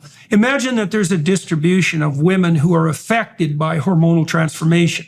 And some women are relatively unaffected, and some women are tremendously affected. Right. Well, you could imagine that the tremendously affected women would have more impetus to engage politically.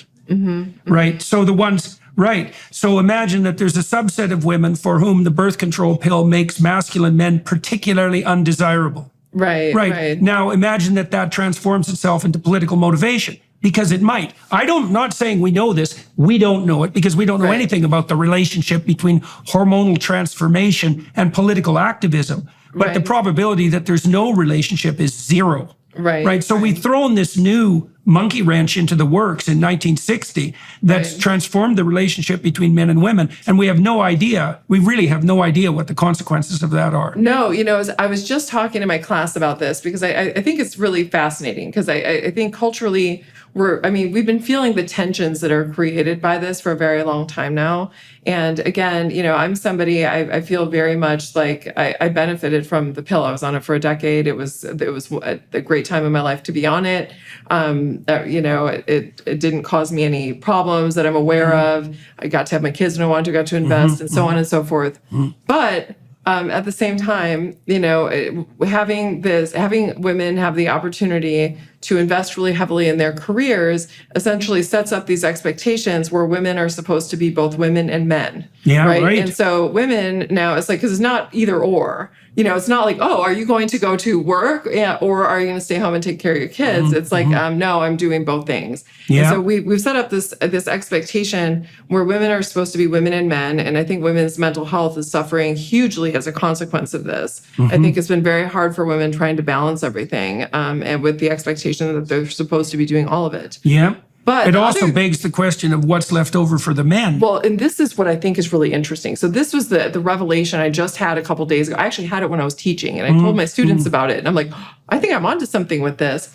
But testosterone levels are an absolute nadir right now. I mean, they're at an all-time low, and there's a lot of reasons. Could that be a consequence of excess masturbation? Just out of curiosity? I don't think so. No. You don't? No, okay, no, why not? Because I thought masturbating, it matches the increase in pornography use. Yeah, no, I completely, yes. And that goes on concurrently, but testosterone no, you don't levels, think so. No, because usually when men are seeing a lot of attractive women, it makes their testosterone increase. And then that's not something that takes a major hit after masturbation. So you think that's been put to rest. All right, so testosterone levels are low. Testosterone levels are super low. And, and there's a lot of reasons for this. We know there's a lot of xenoestrogens in the water, and that might be messing with their hormones. And men are heavier than they used to be, and fat aromatizes testosterone and turns it into estrogen, which also lowers men's testosterone levels. Another advantage of an all-carb diet. Yeah, but so here's another interesting thing, and I don't know if you know about this research, but it's really fascinating. So, culturally, we tend to think about testosterone as being this thing that is always good to have super high, right? We think it's masculinity and virility and protection, but testosterone is, among other things, it's a hormone of mating effort, right? It's like effort that you're directing toward winning and doing things that are going to attract partners. It also it's linked with men's interest in extra pair partners and all of these other types of sort of counterproductive behaviors within the context of a long-term pair bond. And so what research finds is that when men get married or are in a long-term committed relationship, their testosterone levels decrease a little bit. And this happens absolutely functionally because it's essentially easing the foot off the gas pedal because it's keeping men from doing counterproductive things within the context of a pair bond. When men have young children, it tilts them more to the Oh, okay, go ahead. Men have children. Yeah. Their testosterone levels decrease again. Okay. And the more caregiving that men do, the more their testosterone lowers. And this isn't permanent, right? This is a shift that men's bodies make in response to the environmental cues that's very adaptive and makes a whole lot of sense with our hunter-gatherer Well, they history. shouldn't be sexually attracted to the children, for example. Yeah, well, exactly. They shouldn't be attracted to the children. And they also, like, if you've got young children at home who survival is dependent on you, you need to keep your eye on the ball and not on the next door neighbor. Right, absolutely. And be raising your children. And so I started to think about this, and I was thinking about this idea that, women are being expected to be both women and men. Men are being expected to be both men and women because what men are now doing more household work and more childcare than they ever have before. Right.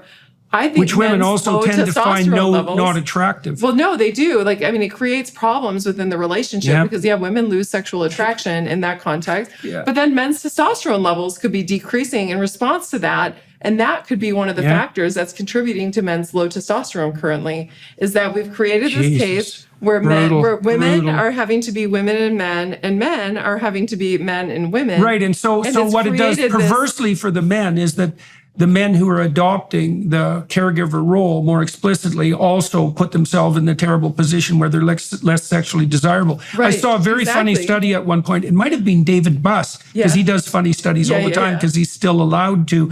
I think what they showed university-age women, the same men, engaging in male stereotyped activities and female stereotyped activities, like vacuuming, for example. Right. God only knows why that's female stereotype, but has something to do with nesting, I suppose. And reliably, the women rated the men who were engaged in the more feminine activities as less sexually attractive. Right. Yeah, no, absolutely. God. I mean, that is such a, it creates this cruel bind. But I also think, it's funny. I teach a class called Evolution, Sex, and the Brain. And we ask big questions. So this is a class I really enjoy teaching because they encourage us to ask difficult questions that nobody really knows the answers to. And one of the questions I always ask them is about seduction. Because seduction is such an important part of women's sexuality. The idea of a man who has some sort of status and dominance, sort of being masculine, and women find that attractive and they find that sexual, that's sexually arousing. And there's this whole literature about the idea of like one of the things that men do is sort of awaken women's sexuality. Right. And that's the kiss of the prince. Well, yeah. And so then the idea that now we're in this environment where we say that we can't do that, right? Yeah, right. But it's like also at the same time, it is important that women have exercise choice, right? And obviously, like, we don't want women getting sexually assaulted, right? And so it's like how do we create a space, like culturally, like what is the conversation that we need to be having where it's like seduction is okay, except that it's not. Yeah. It's really You're tricky. Definitely going to get fired. You're absolutely 100% going to. Well, I see one of the things that's so perverse about the modern university campus is, on the one hand, there's this absolute insistence that every possible form of sexual behavior is not only to be tolerated, but celebrated or even worshipped. And on the other hand, every single interaction between a young man and a young woman is so rife with danger that it has to be formulated into a contract before it can be undertaken. Right. Right. Well, you get, with that sort of absolute licentiousness, you're going to get a call for like tyrannical regulation of sexual behavior because you can't have that much looseness without a demand for tightness. But it does beg the question that you're putting forward. And one of the answers to that, I would say, this is a sort of a sideways answer, is that alcohol is a very bad thing to pour into the mix. Right, yes. Because it's the case that almost all sexual assault, especially the date rape types, but even the more violent types, almost all spousal abuse, all of that would disappear if alcohol disappeared. This is a conversation nobody will have about campuses, because part of the problem on campuses is that young men and young women who don't have that much experience with each other and who are also anxious as a consequence generally meet each other in alcohol-fueled bouts. And that's like, you can't say that alcohol causes violent crime, but you can damn near say it. 50% of people who are murdered are drunk. 50% of the murderers are drunk. The stats are even worse with regards to sexual assault. If without alcohol, without alcohol, it would almost never happen. So that's something that could be started as a topic of reasonable discussion on university campuses. Like, are there places where young men and young women can congregate and meet that aren't fueled by alcohol-induced stupidity and recklessness. Right. Now it's complicated because part of the reason that people drink is so that they can engage in alcohol-fueled stupidity. Right. Because it's fun. And one of the problems with the pill is that it actually allows that to occur without it being utterly catastrophic. Now, it's catastrophic in that the rate of sexual assault skyrockets, and that's, not trivial, but... Right. Yeah. Okay, so you wrote a letter to your daughter at the end of your book, eh? I did. Yeah, and so, I want to ask you about a couple of other things here. The curious case of the missing cortisol. Let's do two things. The curious case of the missing cortisol. Yes. That's very interesting. And also a letter to my daughter. Sure. Okay. So cortisol. Yeah. This actually is the reason I wrote the book. And I'll say that it's the reason I wrote the book because I was sitting in a research talk about the effects of early life trauma on the stress response in adulthood. And I'm sure you're very familiar with all of this work because one of the things that I do research on is early life adversity and how that affects developmental outcomes. And I was in a research talk on that. And the researcher was just like mentioning, we collected data on X number of men and women. We only analyzed the data of the men in our sample because the majority of the women in our sample happened to be on hormonal birth control. And everybody knows that women on hormonal birth control don't have a cortisol response to stress. And then, that was me. I was like, no cortisol. Wait, who knows that? Like everybody knows that? And so I went up and I didn't hear anything else because it was just like, I was just absolutely stunned because that's like what you see with PTSD. And that's what you see with people who've experienced severe trauma is no cortisol response to stress. It's not good. And so I waited until after the talk and I went and talked to You see that in depression too, if it's long-term. Yeah, I know. I mean, it's really, really bad. And so it means no play in response to stress. No adaptation in response to stress. No, I know. And it's funny because everybody always thinks that like cortisol is this bad guy and like, whoa, it's got to be great. And it's like, no, like stress is the bad guy. Cortisol helps you adapt to stress. Like cortisol is a good guy who comes in to help sort of restore homeostasis after your body's gotten all screwed up from whatever's stressing it out. And so I went and I talked to my colleague afterward and I said, did you say that women on hormonal birth control don't have a stress response? And he's like, yeah, they don't. I was really surprised by it too. But then I went to the literature. They don't have an adaptive stress response. Yes. Yeah, they don't. Because they report experiencing stress. Right. And they haven't, their sympathetic stress response is still going off. Yeah. But they don't have any cortisol release. And so I went to the literature and he was right. People had been publishing on this since the 90s. And I'd never heard anything about it. And I was on the pill and I'm a woman and I study women's hormones. And anyway, after that, I was like, what else don't I know about hormonal birth control? And that was what led me in the rabbit hole that essentially led me to write the book, because there were so many things that the pill does in terms of, neurobiologically, like what it does in terms of the brain, and then psychologically, proximally, like in terms of mood, sexual desire, partner choice, which we talked about in attraction. And so what's the consequence of the intent?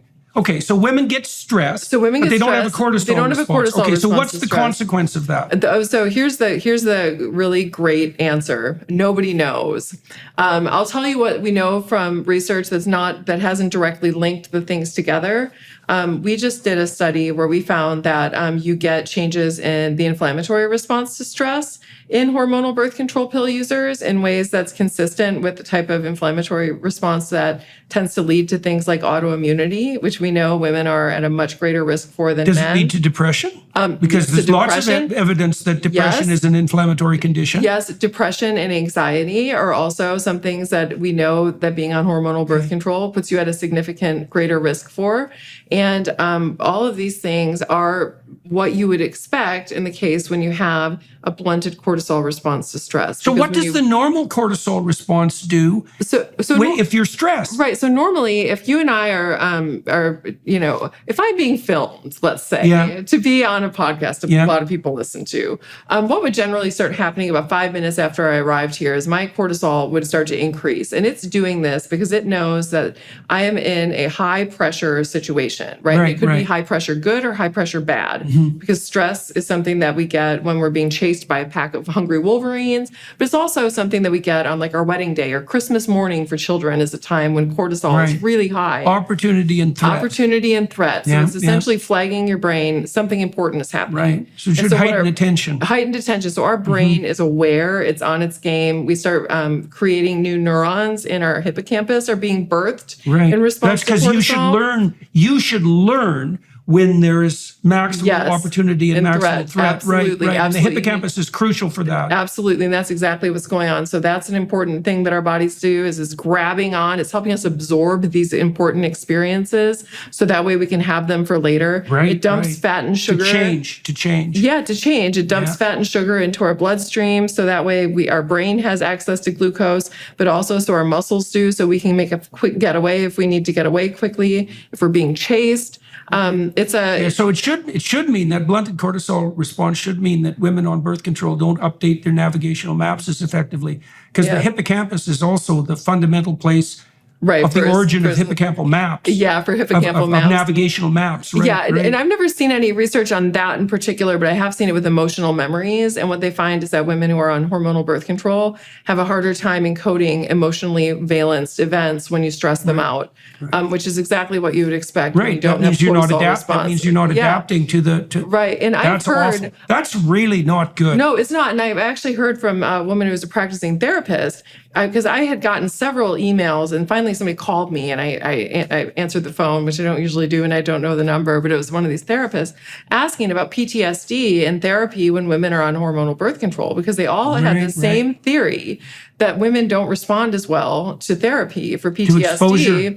Yeah, when they're on the pill. Oh my God, that's terrible because there's no difference between exposure therapy and learning. Right. Exposure therapy is just the technical use of the learning situation in the therapeutic context. Right. Exactly. Yeah. And she said we don't get the kinds of outcomes that we need when we have women who are on the pill. Okay, so what that implies is women on the pill can't update as well. Yeah, exactly. Jesus, that's brutal. Yeah, and so this is, obviously, and here's this thing that we're taking just not to ovulate. And in some cases, women are being put on this, teenagers, for their skin. Yeah. And it's like we know nothing about the long-term consequences of brain development, of blunting a woman's own hormone production and then replacing it with these synthetics. Yeah, so talk about that. There's no way it doesn't affect brain development. I mean, it's like post-pubertal brain development is coordinated by our sex hormones. Right. And if you blunt that, for a naturally cycling woman, you go through this period of estrogen and then progesterone and estrogen and progesterone. And when you shut that down and then just put in this daily synthetic dose, the idea that that's going to lead to the same brain development outcomes is getting an extension of pre-pubertal hormonal balance? Yeah, pre-pubertal hormones are such a disaster because women's HPG axes are still regulating themselves. I mean, their brains and ovaries are still learning how to communicate, everything. And so women's cycles tend to be messed up, a little bit, screwy at that time because everything is learning itself. So does putting women on the pill when they're very young interfere with the full manifestation of puberty? That's a really great question, and it's not one that anybody knows the answer to. Well, it seems like a logical conclusion from what you've described. Well, exactly. I mean, it's not something that I know. And the thing is we've been putting women on these drugs forever. I've only seen 3 studies that have looked at long-term consequences of hormonal birth control use during adolescence and on development.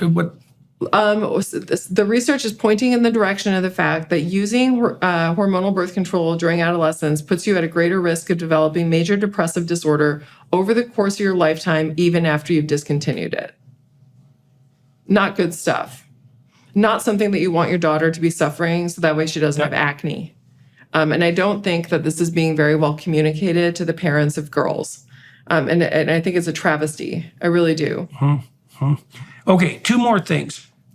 The hormones that women are put on aren't the bioidentical hormone. So let's talk about that, and then let's talk about your my daughter. Okay, so the synthetic hormones that are in hormonal birth control, you'd think that they would be sort of biologically identical to our body's hormones, and for the most part, the synthetic estrogen that is in hormonal birth control is it has nice binding affinity and nice binding specificity to estrogen receptors. The synthetic progesterone or the progestins that are in hormonal birth control are not. And most of them aren't even synthesized from progesterone. They're actually synthesized from, most of them, from testosterone. And so chemists modify testosterone molecules in ways that make them able to stimulate progesterone receptors, but they don't always have perfect binding specificity, meaning that they also bind to other receptors for other hormones, and they don't necessarily have they're messy. They're messy, and they don't have good binding affinity, where they'll stimulate the receptor and then fall off. And then what that means is you need higher dose of, is you need to take higher doses to make sure that you're getting enough progesterone which action. increases the degree to which they're activating things they shouldn't be activating. Okay. Yeah, and that's actually reason to be the explanation for why women experience the blunted cortisol response in response to stress is that the progestins in hormonal birth control, some of them will stimulate glucocorticoid receptors, essentially making women's bodies believe that they're in a state of chronic stress. And so women's bodies are then shutting down the stress response. Depression is a consequence of being in constant stress. Well, absolutely. And when you look at the patterns, the thing about this is that when you look at it's all pointing in this direction where when you look at the risk of depression and even the suicide risk for women who are on hormonal birth control, especially in adolescence, so 19 and younger, is really high during the first 3 months of use. And think about it. This is when their glucocorticoid receptors are probably just being flooded with these non-specific progestins that are stimulating those, making their body think that it's World War II, and that's just what you need at puberty. Well, I know. And so, because it's already World War II. Yeah, I know. And so they're feeling terrible until their body finally shuts down the stress response. And then you don't get any stress response to stress. But women actually end up feeling a little bit better because they're no longer, sort of psychologically being put into this state of trauma, like constant trauma. I think that it's crazy to me that this is the best we can do. I think about how important. Why aren't we doing better than this? I think that the reason for that is because there's nothing more important than this. No, fertility regulation is so important for women in terms of being able to meet their goals that most women are willing to put up with all the bullshit that goes along with it because they don't feel like they have any other choices. Right. Well, they also don't know. Well, right, and they don't know. And then the drug companies are like, if it ain't broke, don't fix it. Yeah. And so it's like, well, the women are taking it, so who cares? And women are like, we're just having to deal with it. But we need men to do, too. I know, we need to do better. And I look at what they're doing now. They're investing in male birth control, but all that they're doing is shifting the problem that we have for women and shifting it onto men. Mm-hmm. So currently, what they're looking at, and you tell me how many men that would take this. Mm-hmm. They're looking at a gel that men rub on themselves that will lower their testosterone to such a degree that they'll no longer produce sperm. Oh, yeah. Don't you think that's going to take off like gangbusters? Yeah, sure. Yes. Yeah. Anti-testosterone, that's going to be real popular. I was going to say, there's a bunch of guys in the room here lined up to take it. Yeah. And it's like nobody's going to, it's just a dumb idea. And it causes the same side effects in men that our hormonal birth control does in women because it's shutting down their sex hormones. And the men that they try it on are like, these side effects are terrible. I'm not taking this. And these are the side effects that we put up with because we don't have another choice. Mm-hmm. It's like, because we're the ones who have the baby if we end up with a slip up. Yeah. And so I really, my whole push with all of this is not that, the birth control pill is terrible and that it's, done all these awful things. It's a trade-off. And it's definitely going to have societal consequences that we haven't even begin to put our fingers on. But it's all about like educating yourself. What are the trade-offs that are being made when you go on hormonal birth control? And then also putting pressure on, people like drug makers and policy makers who are investing in companies that invest in drug companies and other types of technology to do something better. Because we need to be able to do better. We need to be able to do better for women. You need to go to Washington and talk to the Republican Study Committee. Seriously. Seriously, yes. You need to do that. Yeah, seriously. Yeah, we can do better for women. Mm-hmm. We can do better for men. We can do better for the people that love them. And so my last chapter in my book, The Letter to My Daughter, I wrote because I have a daughter. I have a 16-year-old daughter. And, one of the things that I've thought about just as soon as I was writing this book was, what does this mean for her? would I recommend for her if she's sexually active when she's especially a teenager, would I recommend for her to go on hormonal birth control, which I know works, right? And it's effective and it's easy to use and it's easy for a teenager to use, or would I tell her to use something else? And, ultimately my conclusion to that is that the answer to that question is going to be unique to every single woman. And so I included that chapter in the book because I wanted all women to hear what I will say to my daughter when we're having to make that decision in terms of what are some of the things that you need to think about. So that's how you made it personal. Right. Yeah. Because, this is a personal choice. And I think that it's really important that we think about, so for example, how old are you? Right. So we've been talking about brain development. If my daughter wanted to start hormonal birth control before the age of 19, I would want her not to be on it if there's any other thing that we can do that I know would prevent her from getting pregnant if she was sexually active, just because of what I know about brain development. After 19, the effects seem to be more or less reversible. Even if you go on it and something bad happens, if you discontinue it, no harm, no foul. Right. But before that so the earlier the onset, the worse. Earlier the onset, that's also the case with sexual behavior. So the biggest correlate, one of the biggest correlates of early sexual behavior is antisocial personality. So, and it goes back to that dark tetrad issue. I could totally see that. Absolutely. So, thinking about that and then thinking about what are your life goals?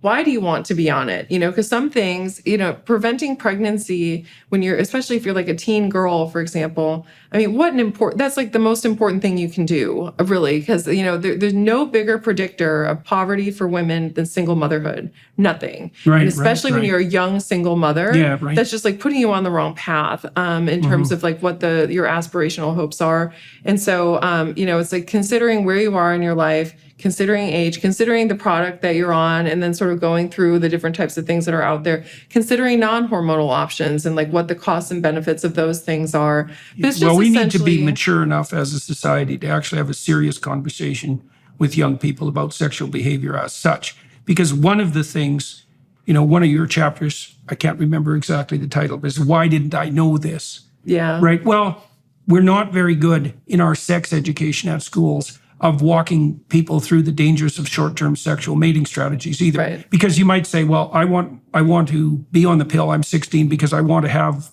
casual sex because that's really the issue. It's like, well, do you really want to have casual sex? Right. It's like, what does that mean exactly? Right. What are you sacrificing of yourself? Who is that going to make you attracted to? Who are the males that are most likely to accept that invitation?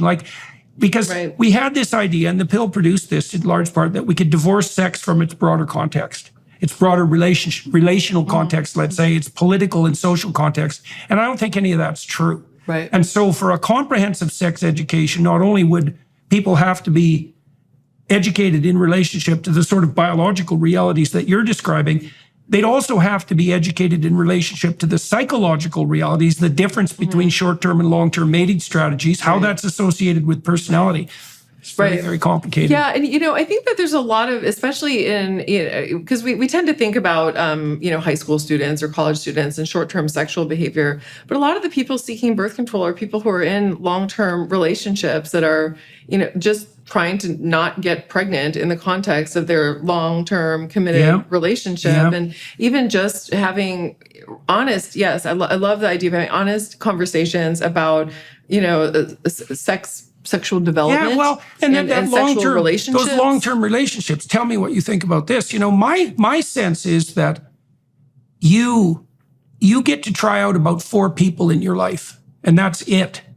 Right? Well, because if you think that fertility window, let's say it's in trouble by the age of 30. So you've really got, by the time you have a bit of a brain, so let's say 19, you've got 11 years. Right. Okay, so how many people can you get to know to evaluate for long-term mating suitability in 11 years? Well, 5's a lot, I would say. Yeah. Right. So I think that's funny. I love that you landed on 4. I mean, it seems reasonable, right? Like I don't. Yeah. Well, but the thing is, it's reasonable. It's very finite. Yeah. And so that means the importance of your choice of a committed dating partner is likely far more important than you think. Right? Because maybe when you're 17, you think, I have lots of time. It's like, well, you're 17 and you've only been alive for 17 years, and 10 years might seem like a long time, but it's not. Right. Right, especially when you have to push leaving home, adopting the responsibilities of an adult, becoming educated, establishing a career, finding a long-term partner. You got 10 years to do that. You're going to be running,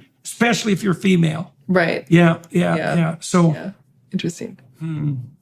all right. Well, any parting words for the young women who are, how has this changed your, let's close with this. Yeah. What has learning all this done to your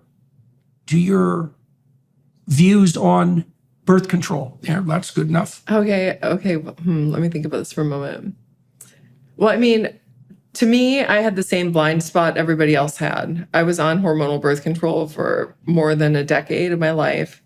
All the while, I was studying the effects of women's hormones on the brain. I was studying psychology and behavior and the way that women's motivational shifts change in response to hormones. And I never spent 1 second thinking about what the hormones in my birth control were doing to me psychologically. Like I have Right, so that it's all big of benefit, no cost. Yes, I had an absolute blind spot. And so for me, this whole process really removed that blind spot. And it was embarrassing. It was really embarrassing to be a psychologist. And I like to think I'm a pretty good one and that I know a lot about a lot. And never have to made that connection really felt like I was like, this is the most this is the most embarrassing thing ever. Right. But that's how sort of blind we all are to it. I mean, it's also one of the things I talk about in the book is like anabolic steroids are illegal because of the impact they can have on men's health because they're sex hormones and they have these non-specific effects all throughout the body.